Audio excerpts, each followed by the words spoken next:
I think 30 was like, I don't like to tip anything. I think if he'd come in 25th, 26th, like that, and then all of a sudden, him and Gunther go because, but they were ready for it anyway. But I think he should come in just a little bit earlier.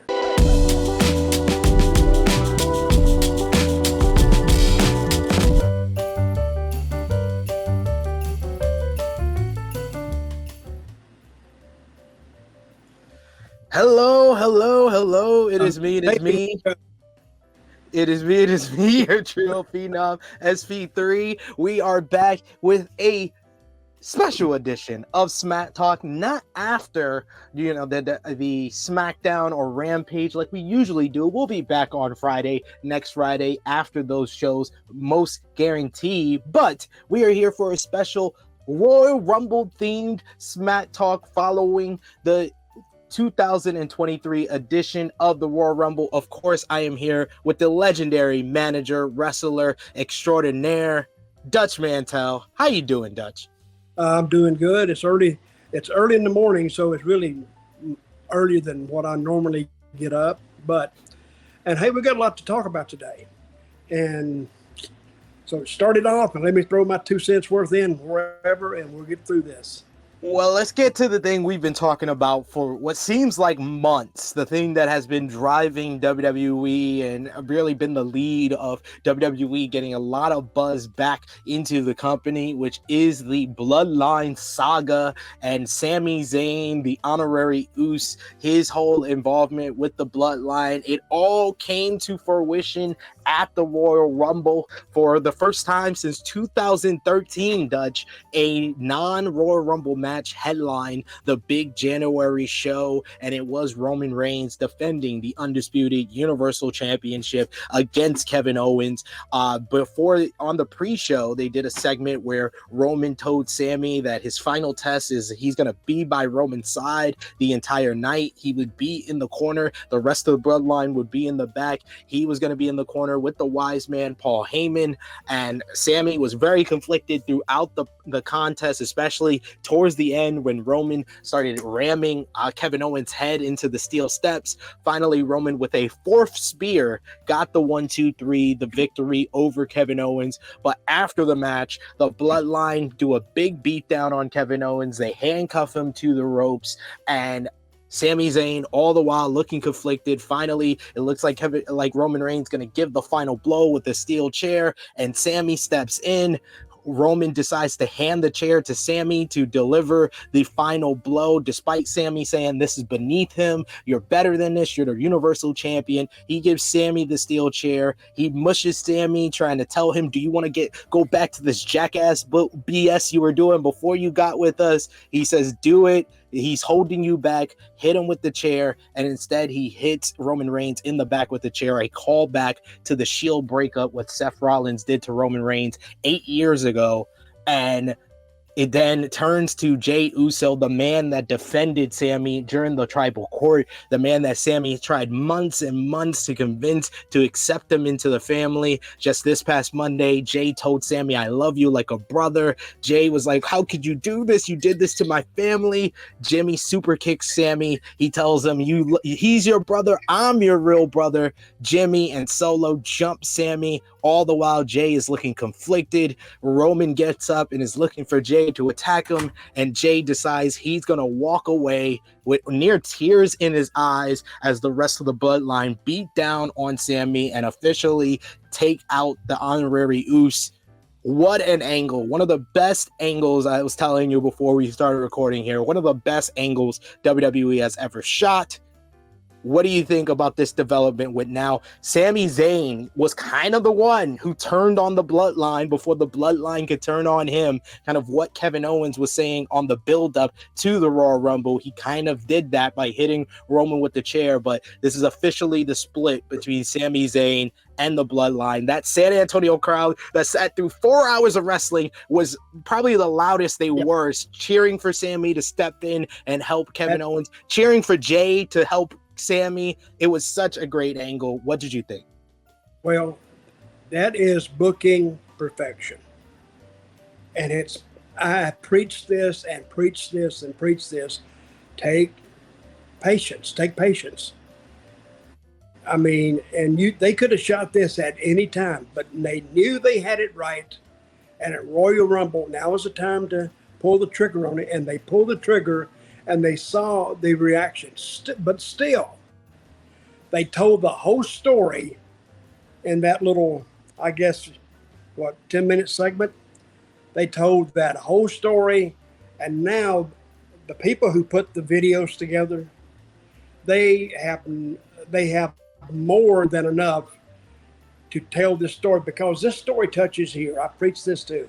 If it touches the heart, you touched them. That crowd went insane because we all knew it was coming. We just didn't know when. So when the crowd saw this, this is it. This is the moment. The baby is here.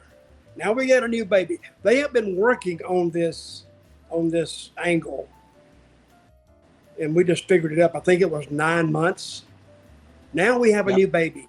Now the new baby is Sami and Kevin. Of course, they got to join, even though they didn't join on screen. They have to join for self-protection. It makes sense. But now it's still, you have Jay sitting out there as the lone wolf. Where is he going to go? Now there's a spot for him, and this prolongs this angle. This is what you used to see angles in the territorial days.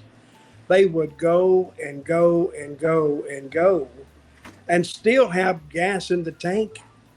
So I commend WWE in doing this the way they did it, because this is old school. And I appreciate it. Just because we did it 30 years ago don't mean it don't work today. It does work today. Stories work every time that you tell them in the right way. It's like telling an old-time movie, Gone with the Wind, let's say, but you can still watch it and enjoy it because of the way it's laid out. Any movie that was ever a big hit and kind of touched your heart, that's what they did. I'm proud of Paul, and I'm proud of the guys because Paul was telling them, take your time, feel the people, feel the temperature in the room. They'll tell you exactly when to make. I mean, there was no way to mess this up, because you got Roman as the general leading the charge, and then Sami's been around for God knows how long, 20 some odd years, and the Usos aren't rookies. Kevin Owens not either. They all played their parts to perfection, and we're gonna see how that plays out. I predict nothing but success for this. It's the only way it can go. Hell, I don't think you can even mess this up. I mean, I take that back. It's WWE and it's a wrestling company. Oh, it can be messed up, but I think they would have to actually work harder to mess it up than just go with the flow and let it play out naturally. Yeah, and that's like my next question for you is, where does this angle go now? Because like you said, you have a brand new babyface who we know the fans are behind. It's not just the fans that are in attendance at these shows. Raw 30 drew 2.3 million viewers, which was their highest viewership since February 2020. And the Bloodline Tribal Court segment with Sami Zayn was the highest rated segment of the entire show. So it's drawing big ratings, whether it's on Raw or SmackDown. You got Sami Zayn, who seems like this big baby face, but also at the Royal Rumble, the show kicked off with Cody Rhodes making his return after 7 months away, winning the men's Royal Rumble match, punching his ticket for the main event of WrestleMania 39. And there's no big choice for him because there's one world champion, the undisputed Universal Champion Roman Reigns. How does WWE build this Cody Rhodes Roman Reigns match for WrestleMania, despite Sami Zayn being this red hot babyface who potentially might get the matchup, in Montreal, in his home country of Canada, in Montreal at Elimination Chamber against Roman? But should he be in that position to main event WrestleMania against Roman Reigns? No, I think Cody Rhodes is the right choice. The injury that Cody suffered, I think now will come back to help him. And he was out probably for the whole time that this bloodline angle has been going on. He's been out about almost the same amount of time, right? 9 months, 8 months? 7 months. Okay. So his injury now may actually work in his favor because, and with Cody, you got a lot of variables you can pull from. One, of course, is Dusty Rhodes. Everybody loved Dusty Rhodes, even if you've never seen him before and you hear one of his videos now, you got to like him because of the way he talked, and he pulled people in. And Dusty, and Cody is going to make this quest for the world's title, pleasing his father too. You remember the match that Cody had with Dustin? And they both looked up and they pointed, "Are you watching this, Pop? Are you watching this?" Yeah. People cried. At AEW Double or Nothing 2019, yeah. They actually cried because you didn't have to tell people who they were trying to contact, who they were talking to. They were talking to Dusty. And they're saying, "Dad, we're here. I want you to be proud of us." But when you touch their heart, as the bloodline angle has, and they will touch the heart with the Cody Rhodes and the Roman Reigns championship match because of history. I mean, those are two angles that if they combine them on WrestleMania, it may set records. I don't know. But I will say that sometimes and I just said this, be patient. Sometimes all of a sudden Mother Nature just throws it all in your lap. Here it is. You got it. And of course, you didn't have to say, "Don't screw it up. Don't fuck it up." But here, now do with it what you will. Now, this is what wrestling fans watch wrestling for. To be touched.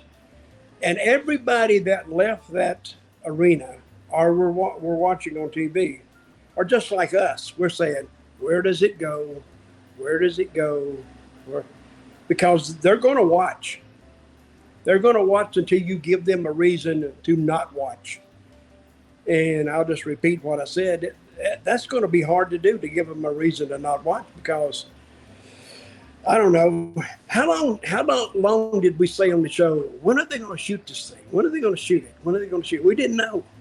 But the fans, they knew it was coming. They were saying the same thing we were saying, but maybe in a different way. But we're all waiting for this to culminate in a way that has legs and if back in the territory days, we could ride this for another 6 months, 8 months, easy. And the reason we had patience is we had to have patience because we didn't have the phone ringing every day. "Hey, I'd like to come." No, we had to make do with what we had and the talent we had. That's why Angles actually went so long, because we had nothing to replace it with, which it makes you think. And when you start thinking, sometimes things happen. I really, really like this angle with Sami and the way they did it. And I kind of had it in my head that maybe Sami needs to turn on them before everybody knows they're going to turn on him. But by him getting the first shot in, and now he's going to reunite with his old friend, Kevin Owens. And Kevin was right. They're using you. And everybody knew they were using him. But Sami, this is the closest he's ever gotten to the hierarchy of the main events. So whether they were or not, he was willing to bet that his friend was wrong and he was right. But now when he saw what they were really like, it's like you find out you're sleeping with the devil.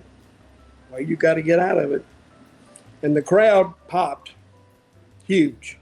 So, and everybody that left that arena and everybody that turned off their television screen Saturday night saying they did it right. And I'm really, really interested in this. And I'm interested in it. Now, when's the last time we've really been interested in something? I think the last thing we really got interested in, I got interested in Gunther. And And as for Cody winning the Royal Rumble, he went in at number 30, didn't he? Yes, and I was gonna bring up the fact that your guy Gunther was really the MVP of the men's Royal Rumble, coming in at number one and setting the all-time record for longest time in a single men's Royal Rumble match with 1 hour 11 minutes 71 minutes overall. Kind of the Iron Man performance in the final two with Cody, a very good like final 5 minutes mini match between him and Cody, him chopping at the pec, making Cody's chest bright red at the end there. Do you think like this is another star-making performance for Gunther and a kind of a tease of where Triple H plans to push Gunther to kind of the next level in this year, 2023? Well, there's no doubt in my mind that Gunther's going to be pushed to the next level. He's already there. But again, I don't know, maybe Triple H is watching this show. Maybe he's watching it and he's taking suggestions from us. Take your time. Take your time. Patience. I mean, Gunther is not, he's not constricted by time restraints at this point. He's already over. He proved that with the clash at, where did he meet Shane? Clash at the Castle. Yeah, and what a great match that was. What a banger, they call it now. I think Cody should have went in. My only, and this is not a complaint, but in my opinion, I think he should have come in just a little bit earlier. I agree with you. I think 30 was like, I don't like to tip anything. I think if he'd have come in 25th, 26th, like that, and then all of a sudden, him and Gunther go, but they were ready for it anyway, but I think he should come in just a little bit earlier. But again, he may have been favoring that shoulder a little bit. And so let's send him in with it went 12 minutes after he came in. Did it go that long? Yeah, I think it went like another 15 minutes after Cody comes in at number 30, because they did a bunch of like cool spots. They had the spot with Logan Paul and Ricochet doing a double springboard and colliding in the middle. They had a segment where they did the little stare down between Cody and Seth, and then Logan Paul comes in and eliminates Seth Rollins. Seems to be setting up a WrestleMania match between Logan Paul and Seth Rollins there. So they had a bunch of time from when Cody comes out at 30 to the end. So he was in there for a good amount of time, but I definitely agree with you. I thought that Cody would come in like the first two. I thought he would be the number one and make it all the way to the end, but you're probably right that, coming in from a torn pectoral muscle, being out 7 months, probably wasn't the best move for him to have the Iron Man performance like Gunther did, but it did take something away. And also the fact that I felt like the video packages that they kept driving home the last couple of weeks on not just SmackDown that we watch every week, but also on Raw, really telegraphed that Cody was going to win this thing. And I thought that they could have presented the video packages in another way to make his return in doubt, like saying that, he's had a long road back, he's on his way back, but he doesn't know if he'll be ready for the Royal Rumble. And then he comes out at number 30 or whatever number they want to put him in, and it feels more impactful because there was some doubt with the video package. I felt like the video packages with him declaring for the Royal Rumble, saying that he's coming in, he's going to finish the story, it just said, Cody's winning. You should not bet on anyone else. Mm-hmm. Let me ask you something. How is the order of entry? How is that determined? Is it a drawing? No, I believe it's the booking that determines like the drawing, but they do like the whole lottery thing. They used to do the tumbler thing. This year they did like there was numbers on a board in the back, and each person was taking a number off and drawing their number in that way. Mm-hmm. Well, that's the only thing I can find that I would disagree with is the order that Cody went in. The rest of it, they did that to perfection. Even the Gunther thing, even though he didn't win it, he spent, an hour and 11 minutes in that ring? Yep. And the people saying, damn. I mean, that's impressive. That really is impressive. But see, what the people don't understand, a lot of fans don't understand is how long it takes to put a match with 30 moving parts, Yeah. constantly moving, to put 30 parts together to where it works. It was a masterpiece, really. I don't think you don't really worry about it that much till you get down to the last 5, 6. But then now, since you cleaned the mess out, you cleaned the majority of the wrestlers out, now you got 5 people or 6 people. But it's still, even if it was a 6-way, that's a whole different match they're figuring. There's no telling how many matches within this match that we had. We can actually count them. You probably got 15, 16 matches, different type, sequences that mean something. If you take it out individually, like the video guys will do, they can take all that stuff out individually. And if I was a video guy today in WWE, I'd be saying they did the work. I just got to find it and accent it in the videos. My hat's off to Triple H. I think he did a magnificent job. He slowed it down. And we used to complain I did. We used to complain on the show about no strength on the bench. Now they have bench strength. It's getting better. It could be a little bit better, but they don't need it really. They got their starting pitchers now, and they clean up hitters. So to me, I think they're sitting in great shape for WrestleMania. Where is WrestleMania this year, in LA? Yes. That should be it should be a tremendous outing. I think I'll go. I think I'll tell Sportskeeda I need to go out there. Come on, we'll go together, Dutch. How about that? I think if you go, I can convince my wife to let me go. If you go, then actually they'll send me out there. Wait a minute, I was just kidding. I don't really want to go, but no, you could go on WrestleCon and make some money too. I'll be your handler and make sure you get to WrestleCon and I'll dictate the line for you. I'll be the Dutch. You can make me, you made me the Dutch Mantell approved historian. I'll be the Dutch Mantell approved handler for WrestleMania weekend. I did do that, but I think WrestleMania this year will be a really fun time. I mean, even if you don't go, it's still going to be a great show to watch. And wrestling fans are saying, I bet they're going to do this. I bet that's the beauty about wrestling. It gives you something to talk about.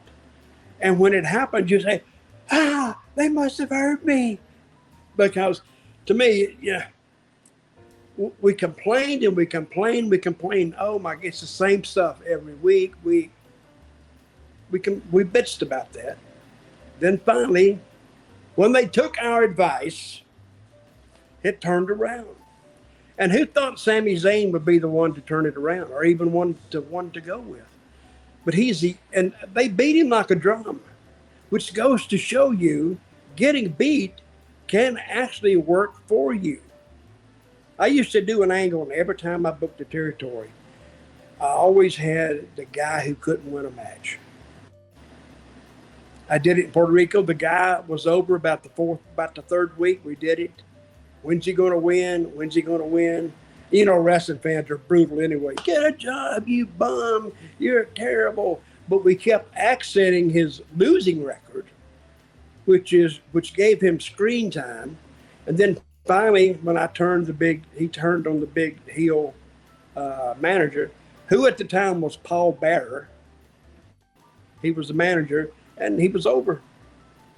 And I did it in Puerto Rico. I did it in Memphis. But actually, it's getting a guy over in reverse, which had never been done before. And actually, WWE copied my angle with Barry Horowitz. And he was the first one I did it with. He was Jack Hart in Florida. And they had heard about it, and they took him up there. But they didn't do it justice like I did in Florida. I took my time with it. There, they kind of rushed through it. But it still worked. I mean, when you take anything and accent it like, say, Gunther, lasting an hour and 11 minutes, they're going to blast that out which that is something to really blast out, because even hearing he lasted an hour and 11 minutes with 29 other guys facing him, if you think about it, I mean, some guys can't even stand up an hour and 11 minutes, let alone get in a ring and perform for that long. Anyway, I'm really proud of WWE. I'm really proud of Paul, and I'm glad he got this.